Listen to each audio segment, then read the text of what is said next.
Hello video reviewers, welcome back again two episodes. आज मैं और मेरे दोस्त ऐसे ही थोड़ा सा राइड करने निकल पड़े और हम लोग अभी रेस्टोरेंट पहुंच गए।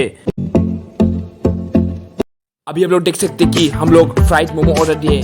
It's veg fried momo, okay. और जन डोसा है, आप लोग देख सकते हैं।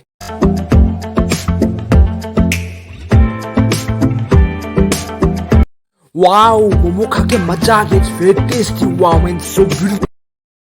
ओह माय गॉड, ये क्या है? फूड पापा कहाँ पे था? इधर पे था ना? हम लोग इधर दौड़ा गया। सेब और फूड एक साथ।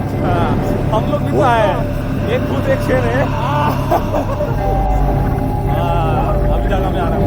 हाँ, अभी हम लोग जगह पे आ रहे हैं। ओह माय गॉड, क्या होगा यहाँ पे? लेकिन सच में हम दोनों फूड और शेर मिला था पिछले साल ना। पिछले साल